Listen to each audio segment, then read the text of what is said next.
Bonjour et bienvenue dans ce nouveau tutoriel de la série sur Python. Aujourd'hui, on va parler de la mutabilité et ça va nous permettre également d'aborder d'autres questions qui sont liées, comme par exemple les fonctions pures ou bien également les copies. Alors, on va commencer par distinguer deux grandes catégories d'objets en Python, avec d'un côté les objets qui sont immutables et de l'autre les objets qui sont mutables. On va commencer par les objets immutables. On avait déjà vu un exemple avec les tuples, mais en réalité, ça va concerner beaucoup d'autres objets, notamment les nombres à virgule, les chaînes de caractères, les booléens, etc.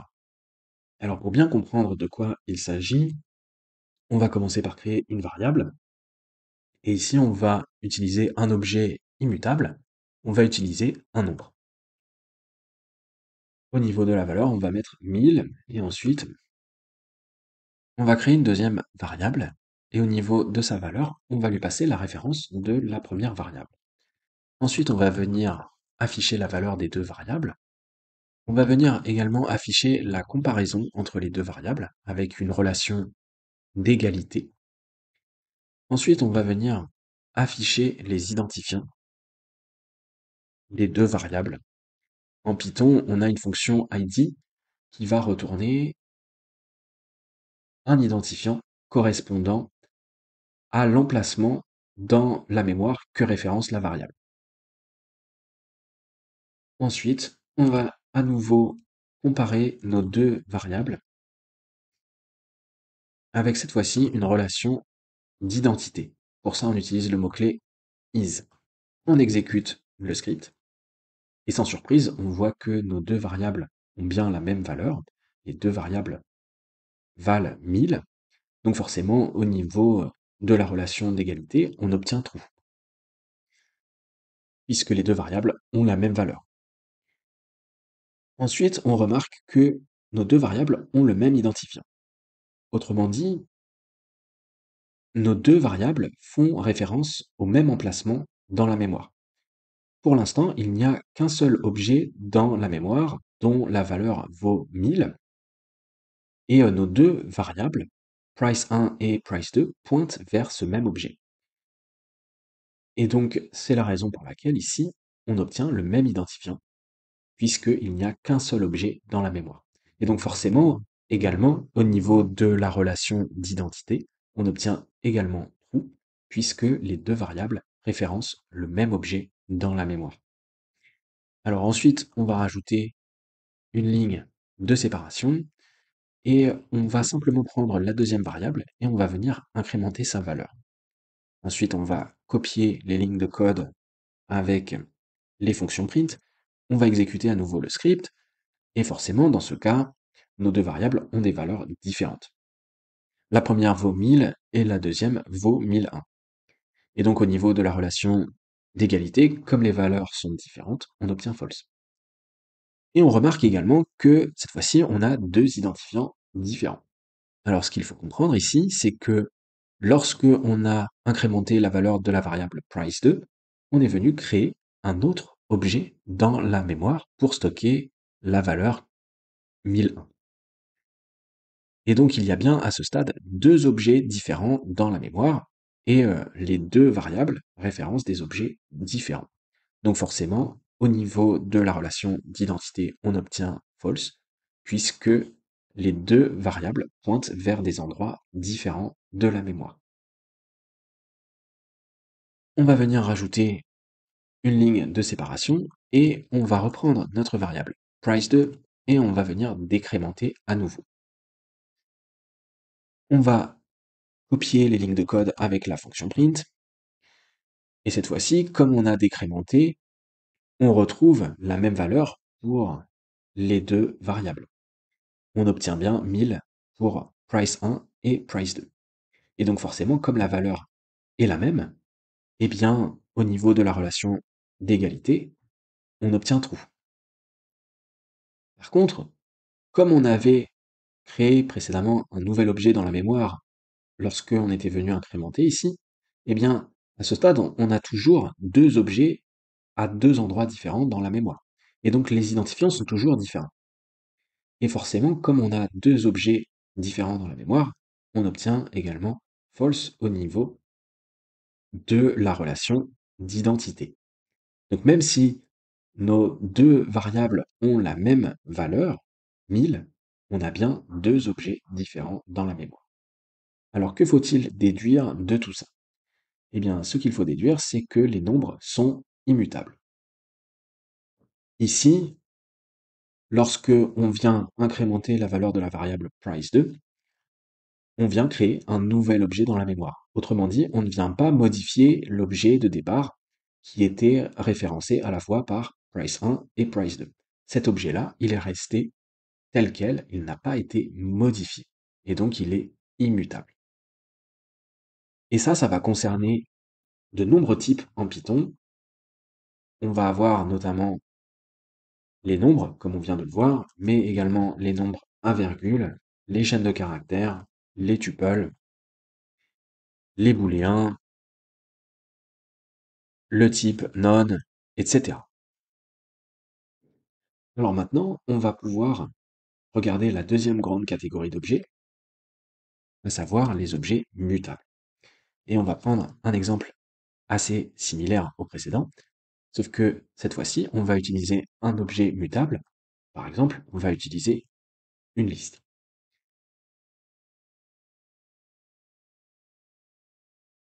Comme précédemment, on va venir créer une deuxième variable, et au niveau de sa valeur, on va lui passer la référence de la première variable. Et ensuite, à nouveau, on va rajouter les lignes de code avec la fonction print. Et ici, on va venir rajouter des S,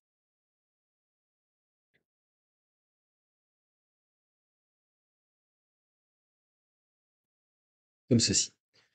On exécute le script, et forcément, pour nos deux variables prices1 et prices2, on obtient la même liste avec les mêmes valeurs, puisque à ce stade, on n'a qu'un seul objet dans la mémoire avec notre liste. Et les deux variables pointent vers ce même objet dans la mémoire. Donc forcément, au niveau des valeurs, on obtient la même chose. Au niveau de la relation de l'égalité, on obtient true. Les identifiants sont les mêmes, puisque les deux variables pointent vers le même emplacement dans la mémoire. Et au niveau de la relation d'identité, on obtient également true. Par contre, si on prend notre variable prices2 et que on vient modifier à l'index 0 et que on modifie la valeur pour la passer à 15, contrairement à précédemment, avec les nombres, où on était venu créer un nouvel objet dans la mémoire, vous allez voir que cette fois-ci, on ne va pas créer de nouvel objet dans la mémoire.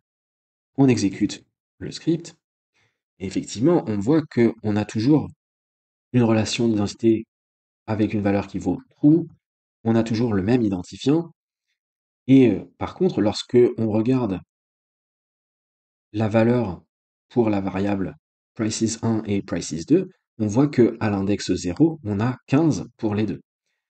Et donc, autrement dit, on n'est pas venu créer de nouvel objet dans la mémoire.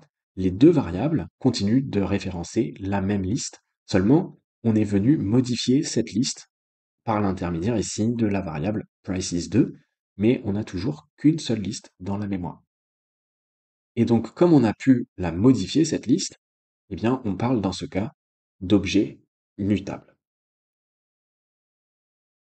Et ça va concerner, par exemple, les listes, les dictionnaires, les ensembles, les classes, etc. Alors, pour revenir sur les objets immutables, on a deux cas un peu particuliers pour les nombres et les chaînes de caractères. On va parler de l'interning et on va reprendre un exemple tout à fait similaire au premier, sauf que cette fois-ci, on va utiliser un tout petit nombre. Dans le premier exemple, on avait mis 1000 au niveau de la valeur. Cette fois-ci, on va mettre 10. Et on va venir copier à nouveau tout le code que l'on avait écrit précédemment pour le coller juste ici. Et on va voir ce qui se passe lorsque on utilise des toutes petites valeurs. On exécute le script, on va remonter un peu au niveau du terminal, et on va se mettre juste ici. On voit effectivement que au départ, nos deux variables ont la même valeur, donc forcément, au niveau de l'égalité, on obtient true. On n'a qu'un seul objet, donc forcément, on a le même identifiant, et pour l'identité, on obtient true. Ensuite, on vient incrémenter la valeur de la variable price2, et donc à ce stade, on crée un nouvel objet dans la mémoire, et donc on obtient bien deux identifiants différents, puisque à ce stade, il y a bien deux objets différents dans la mémoire. On a stocké un objet avec la valeur 10, et on a stocké un autre objet à un autre endroit avec la valeur 11. Par contre, lorsque on vient décrémenter à nouveau, il se passe quelque chose d'assez étrange. On retrouve à nouveau le même identifiant pour nos deux variables, et au niveau de l'identité, on obtient à nouveau true. Alors, qu'est-ce qui s'est passé ici? Eh bien, simplement, ce qu'il faut comprendre, c'est que Python, pour des questions d'optimisation de la mémoire, lorsque on a affaire à des nombres qui sont petits ou bien à des chaînes de caractères qui sont très courtes, eh bien Python ne va utiliser qu'un seul endroit dans la mémoire. Et donc, dans ce cas, il va avoir des endroits spécifiques qui vont être alloués pour les petits nombres et les petites chaînes de caractères. Et c'est la raison pour laquelle ici, lorsque on revient sur la même valeur, en réalité, on va utiliser le même espace dans la mémoire. Donc voilà, c'est un cas un peu particulier pour les nombres et les chaînes de caractères. Alors notez au passage qu'il est possible de compter le nombre de fois qu'un objet est référencé. Pour ça, on utilise le module sys. Pour l'exemple, on va créer une liste et on va venir compter le nombre de fois que cette liste est référencée. Pour ça, on utilise la fonction getRefCount, et ici, on va passer la variable a. On exécute le script, et ici, on tombe sur un résultat qui peut paraître un peu surprenant. On obtient 2, alors qu'on pourrait plutôt s'attendre à tomber sur une seule référence. Mais en réalité, on a bien deux références, puisque on a la variable a qui vient référencer une première fois la liste, et lorsque on utilise la fonction getRefCount, on passe la variable a en tant qu'argument, mais une nouvelle variable est créée pour être utilisée au niveau de la portée locale de la fonction. Et donc en définitive, on a bien deux variables qui référencent la liste, puisque lorsque on invoque la fonction, on a une variable temporaire qui est créée. Par la suite, si on crée une variable b et que au niveau de sa valeur, on lui passe la référence de a, et que on vient à nouveau compter le nombre de fois que notre liste est référencée, on obtient 3. Et si par la suite, on vient supprimer la variable b, et que on compte à nouveau le nombre de références, on retombe bien sur 2. Toujours sur la question des références, autre point qui peut être important, c'est la question des références dites cycliques. Alors on va voir un exemple de ça. On va créer une première liste. Ensuite, on va créer une autre liste. Et ensuite, on va prendre la première liste et on va rajouter à l'intérieur la deuxième liste. Et on va faire la même chose avec la deuxième liste. On va lui rajouter à l'intérieur la première liste. Et dans ce cas, évidemment, on va créer une référence cyclique. Alors Python va être capable de gérer ça. Si on affiche par exemple la variable liste2, on voit que on a bien notre référence cyclique. On retrouve les deux premiers éléments de la liste 2, 3 et 4. Et ensuite, comme on a rajouté la liste 1, on retombe sur la liste 1. Mais comme on a rajouté la liste 2 dans la liste 1, eh bien on obtient une référence cyclique. Et c'est la raison pour laquelle on a cette notation avec les 3 points de suspension à l'intérieur de la liste. Donc Python est capable de gérer les références cycliques, mais dans la pratique, c'est plutôt quelque chose qu'il va falloir évidemment éviter. Autre question qui est directement liée à celle de la mutabilité, c'est la différence entre les fonctions pures et les fonctions impures. Pour créer des fonctions pures, il va falloir respecter deux critères. Le premier, c'est que pour des paramètres donnés, la fonction pure doit toujours produire le même résultat. Autrement dit, même paramètre implique même résultat. Ça, c'est le premier critère. Ensuite, le deuxième critère, c'est que les fonctions pures ne doivent pas produire d'effet de bord. Autrement dit, elles ne doivent pas modifier des variables qui sont extérieures à leur contexte. Et là, on voit tout de suite le lien avec la mutabilité. Alors, pour bien comprendre tout ça, on va voir un exemple. On va d'abord créer une fonction impure, et ensuite on va essayer de convertir cette fonction impure pour obtenir une version pure de la fonction. Pour l'exemple, on va créer une fonction qui va permettre de doubler les éléments d'une liste. Ici, en paramètre, on va passer la liste, et simplement, on va venir boucler sur une rangée de nombres, et au niveau de la rangée, on va prendre la longueur de la liste. Et à chaque itération, on va venir chercher l'élément de la liste à l'index i, et on va venir réassigner sa valeur en multipliant la valeur de départ par 2. Dans ce cas, on va avoir affaire effectivement à une fonction impure puisque on va venir modifier la liste de départ. Si on crée par exemple une liste et que on exécute notre fonction avec en argument la liste, si on regarde la liste de départ, on voit que effectivement on a modifié la liste de départ, les éléments ont été doublés. Alors maintenant, si on souhaite créer une fonction pure,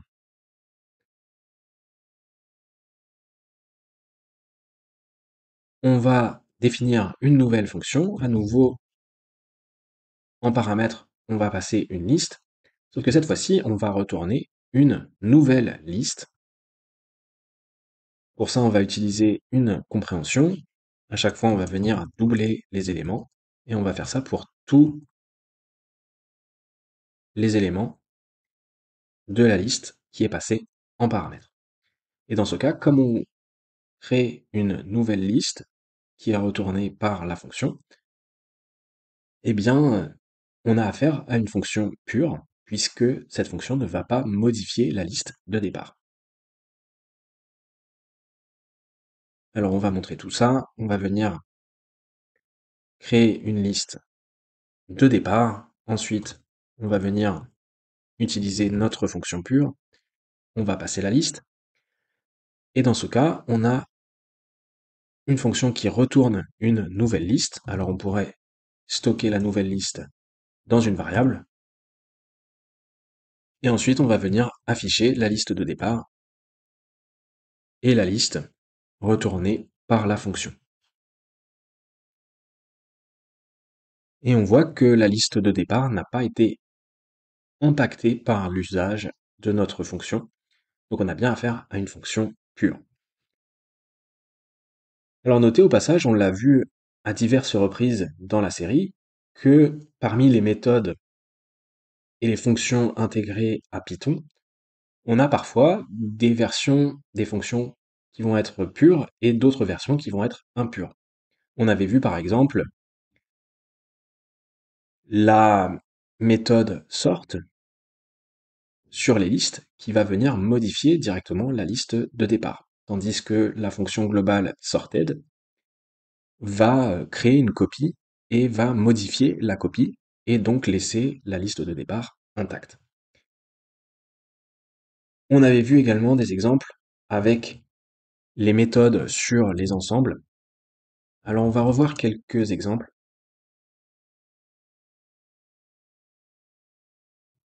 pour bien clarifier la différence entre les fonctions pures et les fonctions impures.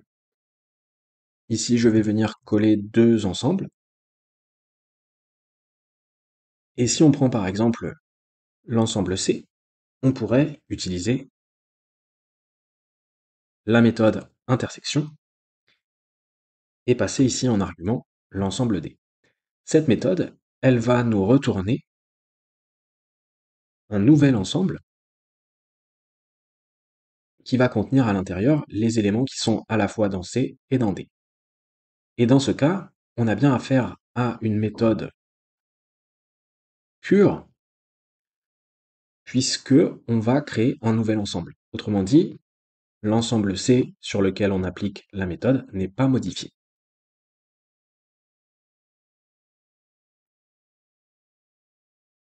Ici, on va venir afficher à la fois le nouvel ensemble et l'ensemble C sur lequel on applique la méthode, et on voit que l'ensemble C n'a pas bougé. Et on dispose également d'une méthode tout à fait similaire, mais qui, à contrario, va être impure. Ici, on va prendre à nouveau notre ensemble C, et cette fois-ci, on va utiliser intersection update. Et dans ce cas, effectivement, on va venir modifier directement l'ensemble de départ C, et dans cet ensemble, il y aura désormais uniquement les éléments qui sont également communs avec l'ensemble D. Donc voilà, il faut bien avoir en tête la distinction entre les fonctions pures et les fonctions impures, en sachant que bien souvent dans la pratique, on va utiliser plutôt les fonctions pures, puisqu'elles sont plus facilement testables et régulières que les fonctions impures. Alors maintenant que on a bien vu de manière approfondie la distinction entre les objets mutables et les objets immutables, et également les conséquences en matière de référence et dans l'utilisation des fonctions, on va pouvoir aborder les copies. Et on va voir qu'il existe deux mécanismes, avec en premier lieu les copies superficielles. Pour l'exemple, on va utiliser une liste. Et comme on l'avait vu précédemment, le simple fait de créer une nouvelle variable et de lui passer au niveau de sa valeur la référence de la première variable ne va pas suffire pour créer une nouvelle liste dans la mémoire. À ce stade, on a bien deux variables, grades et gradescopy, qui pointent vers la même liste dans la mémoire. Alors comment peut-on véritablement créer une nouvelle liste dans la mémoire qui aura exactement les mêmes valeurs? Et bien pour ça, comme on a affaire à une liste, on peut directement utiliser la méthode copy. Avec les listes, on a accès à une méthode copy qui va retourner une nouvelle liste dans la mémoire qui aura exactement les mêmes valeurs. Alors on pourrait s'en assurer, on va venir comparer les deux listes dans une relation d'égalité et également dans une relation d'identité. On exécute le script et on voit que effectivement, au niveau de la relation d'identité, on obtient false, autrement dit, on a bien deux objets à des endroits différents de la mémoire, et par contre, au niveau de la relation d'égalité, on obtient true. Autrement dit, nos deux objets ont bien exactement les mêmes valeurs. Alors on pourrait également créer des copies en utilisant le module copy. C'est un module qui va être assez pratique puisqu'il va permettre d'effectuer des copies sur différents objets. Avec les listes, on a accès directement à une méthode copy, mais pour certains objets, on n'aura pas directement de méthode copy. Et dans ces cas-là, il faudra plutôt utiliser le module copy. Alors on va montrer un exemple, et on va venir créer une nouvelle copie de notre liste. On utilise la méthode copy qui provient du module copy. Et en argument, on passe la liste de départ. Et on va mettre juste en dessous les 2 lignes de code avec la fonction print. Et on voit qu'on obtient exactement le même résultat que précédemment. On obtient false pour la relation d'identité et on obtient true pour la relation d'égalité. Autrement dit, on a réussi à créer un nouvel objet dans la mémoire qui possède exactement les mêmes valeurs. Alors on pourrait également créer une copie en utilisant le constructeur. On a affaire à une liste, on utilise le constructeur des listes, et en argument, on vient passer la liste que l'on souhaite copier. Et ça va fonctionner exactement de la même manière. Autre chose que l'on pourrait faire pour créer une copie avec les listes, on pourrait utiliser la syntaxe du découpage. Et ici, on va venir découper à partir du début et on va aller jusqu'à la fin. Autrement dit, on met seulement les 2 points. Et comme ça, on va récupérer toutes les valeurs de la liste de départ. Et avec cette syntaxe, ça va nous retourner eh bien, une nouvelle liste qui aura exactement les mêmes valeurs que la liste de départ.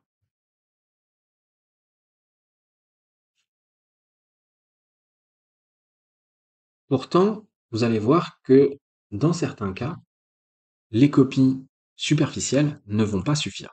Alors on va voir un exemple. On va coller une nouvelle liste qui représente une image de 3 pixels par 3 pixels. On a en tout 9 pixels. Et chaque liste ici représente un pixel, avec une première valeur pour le rouge, ensuite une valeur pour le vert, et ensuite une valeur pour le bleu. Et la différence fondamentale avec la liste précédente, qui contenait uniquement des nombres, c'est que dans le cas de cette nouvelle liste, on a affaire à des listes imbriquées, avec différents niveaux de liste. Alors on va essayer de faire une copie superficielle, et vous allez voir que ça va poser des problèmes. On utilise la méthode copy, et comme précédemment, on va venir comparer les 2 listes dans une relation d'égalité et également dans une relation d'identité. On exécute le script et on obtient bien le même résultat que précédemment, c'est-à-dire false pour la relation d'identité et true pour la relation d'égalité. Donc on a bien 2 objets différents dans la mémoire qui ont les mêmes valeurs. On pourrait croire que tout fonctionne correctement, mais regardez bien ce qui se passe si on prend la liste de départ et que on vient modifier par exemple le premier pixel.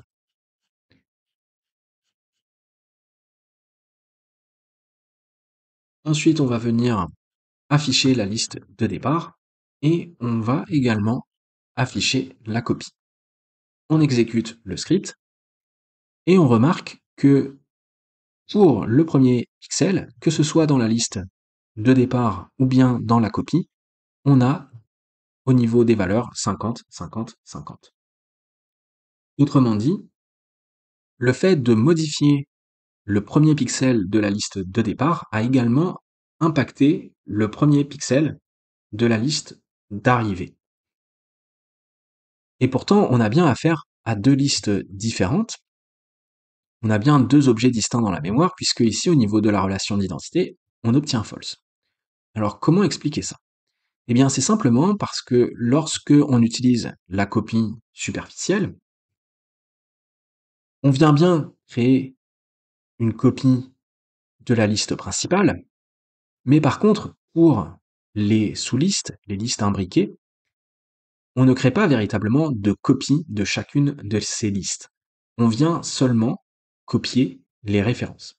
Et donc au final, on a les mêmes références, et c'est pour ça que lorsque on modifie un pixel dans l'une, on modifie également le pixel dans l'autre. Donc je le répète ici, lorsque on utilise les copies superficielles, on ne va pas venir créer de copies pour chacune des sous-listes, mais on va seulement copier les références. Et c'est ce qui pose problème ici. Alors pour résoudre ce problème, eh bien il va falloir utiliser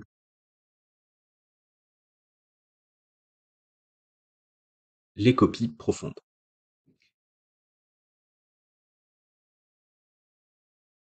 Pour ça, on va utiliser simplement la méthode deepcopy qui provient également du module copy. Et ici, toujours, on va venir passer en argument notre liste de départ. Et ensuite, on va venir faire la même chose que précédemment, c'est-à-dire modifier le premier pixel de la liste de départ. Et ensuite, on va venir afficher la liste de départ et la copie. On exécute le script et on voit que dans ce cas, on a bien des pixels différents dans la liste de départ et la copie. Autrement dit, dans ce cas, lorsque on a utilisé la copie profonde, pour les listes imbriquées, on ne s'est pas contenté de copier les références, mais on a bien créé des copies pour chacun des objets imbriqués. Et donc c'est une distinction qu'il va falloir bien garder en tête à chaque fois qu'on va vouloir copier des objets avec des structures imbriquées. Ça va fonctionner pour les listes, mais ça va également fonctionner pour les dictionnaires et toutes les structures imbriquées. Alors notez au passage qu'il est possible d'utiliser les mécanismes de copie superficielle et de copie profonde avec les objets que l'on va créer à partir des classes. Ici, rapidement, on va définir une classe. À l'intérieur de la méthode init, on va venir créer des attributs pour les instances de la classe. Et ensuite, on va pouvoir créer un objet user. On utilise le constructeur et à l'intérieur, on vient renseigner le nom d'utilisateur et la liste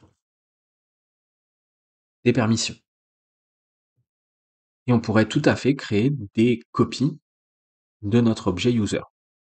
On pourrait créer une copie superficielle en utilisant la méthode copy et on pourrait créer une copie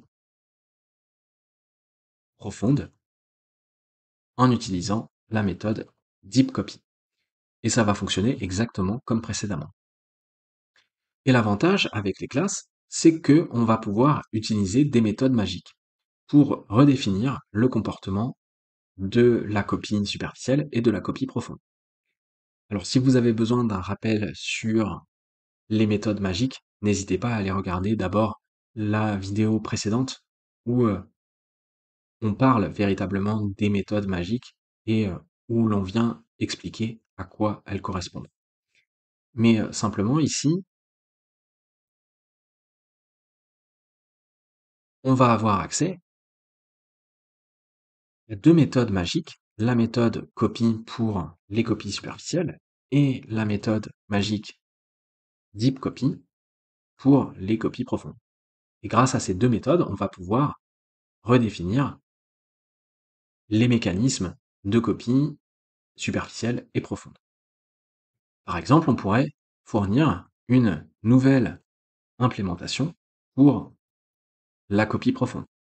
Ici, en argument, on va prendre l'instance de la classe et également memo, qui pourrait être utilisé pour la mémoisation. Alors, on ne va pas forcément rentrer dans les détails ici, on ne va pas l'utiliser.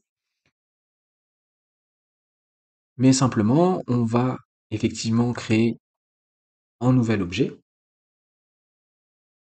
et on va bien copier le nom d'utilisateur, mais par contre, pour la liste des permissions, on pourrait vouloir uniquement faire un reset des permissions et donner à la copie seulement la permission la plus basique, c'est-à-dire view.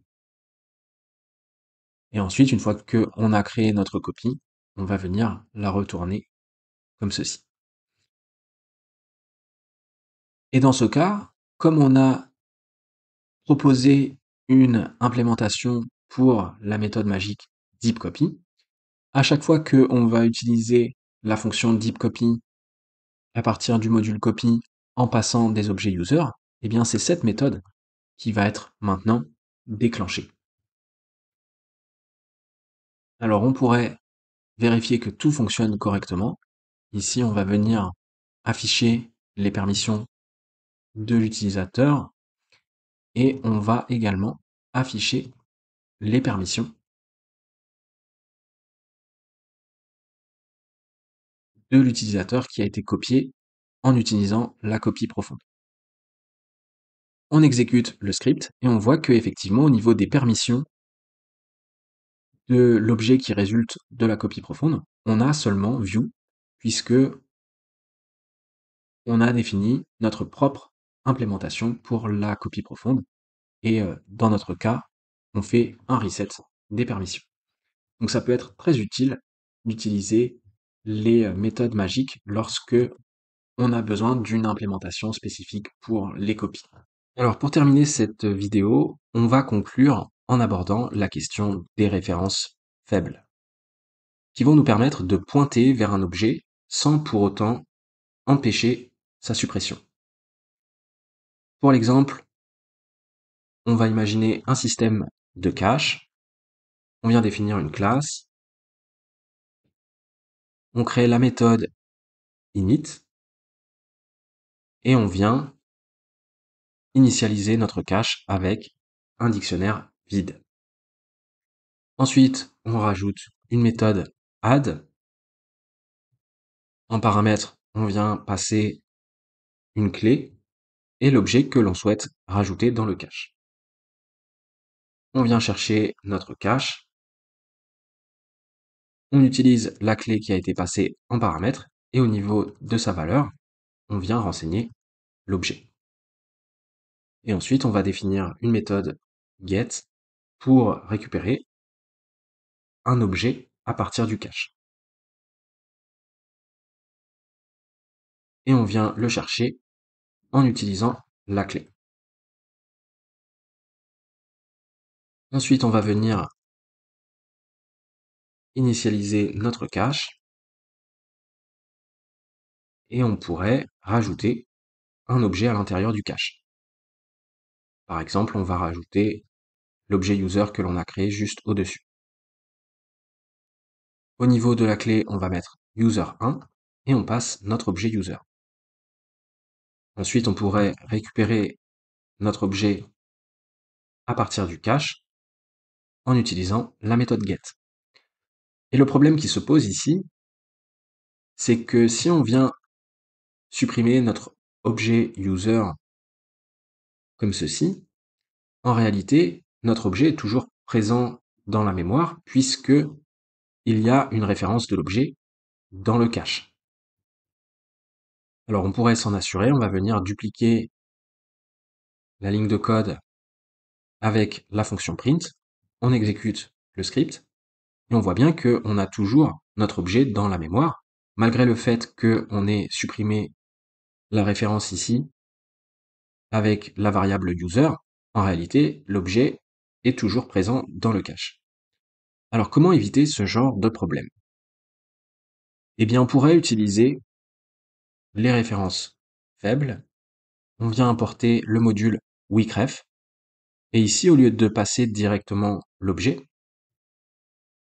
on va plutôt utiliser une référence faible qui va permettre d'éviter d'incrémenter le compteur de référence. Comme on l'avait vu plus haut, juste ici, on avait vu comment fonctionnait le compteur de référence. Et l'avantage en utilisant cet outil weakref, c'est que on va créer un objet spécifique qui ne va pas augmenter le compteur de référence. Et donc maintenant, si on exécute à nouveau le script. On voit qu'ici on obtient dead, et donc lorsque on supprime l'objet user ici, on supprime également la référence faible qui est dans le cache. Et comme ça, on a bien supprimé complètement notre objet user de la mémoire. Et donc ça peut être assez pratique dans certains cas. Et voilà, c'est tout ce que je voulais vous dire pour cette vidéo sur la mutabilité. J'espère que ça vous aura plu. Et je vous dis à très bientôt pour la suite de la série sur Python.